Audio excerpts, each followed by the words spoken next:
Ever felt like you suddenly became an alien in your own life? Like one day you're completely fine doing what everyone else is doing, and the next, you look around and think, what am I even doing here? If you've decided to follow Jesus, you've probably hit this exact wall.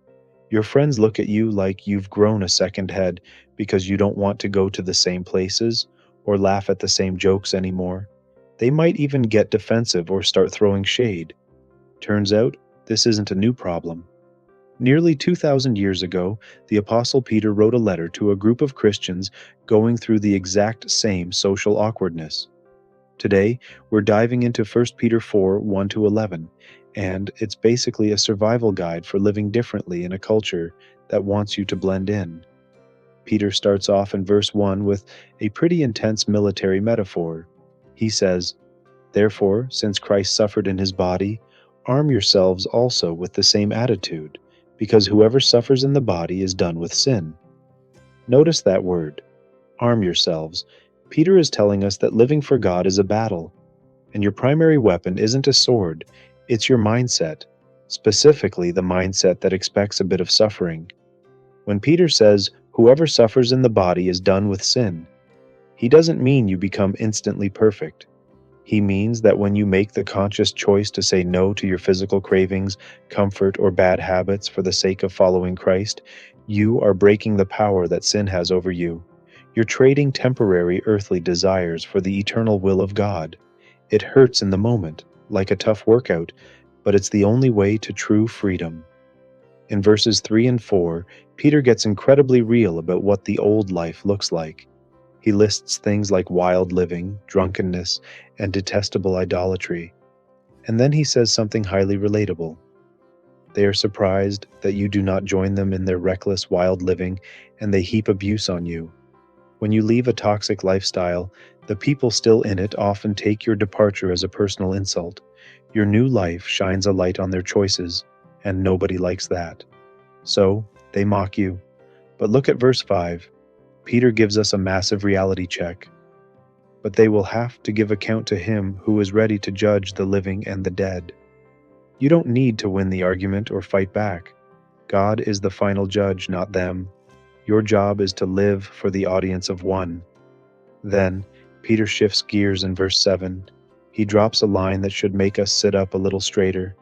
The end of all things is near. Therefore be alert and of sober mind, so that you may pray. When Peter says the end is near, he's introducing a sense of urgency. We only have a limited amount of time on this earth. And what is the enemy's favorite weapon in the modern world? Distraction. If you are constantly numb, whether it's from actual substances or just endless scrolling, drama, and entertainment, you can't think clearly. Peter says to be sober-minded and alert for one specific reason, so that you can pray. Prayer requires focus. If your mind is a chaotic mess of digital noise, your connection to God is going to feel static. So, if the world is crazy and time is short, how are we supposed to live inside the church? Peter gives us 3 practical steps in verses 8 through 11. First, above all, love each other deeply because love covers over a multitude of sins. Deep love means we extend grace. It means when someone in your community messes up or annoys you, you don't instantly cancel them. You cover it with forgiveness. Second, offer hospitality to one another without grumbling. True community requires opening your home, your table, and your time, and doing it without rolling your eyes under your breath about how much it costs or how tired you are. Third, each of you should use whatever gift you have received to serve others. Peter says you are a steward of God's grace. If you can speak well, speak words that give life. If you serve, do it with the strength God gives you. Why? So that at the end of the day, no one is looking at you and clapping.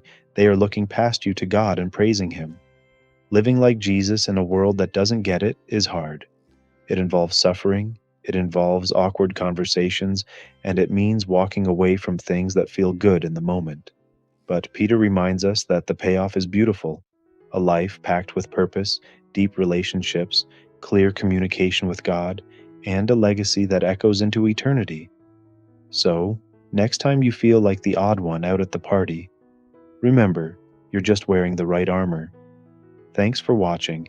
If this video challenged or encouraged you, smash that like button, subscribe for more animations, and let me know in the comments, what's the hardest part about standing out for your faith today?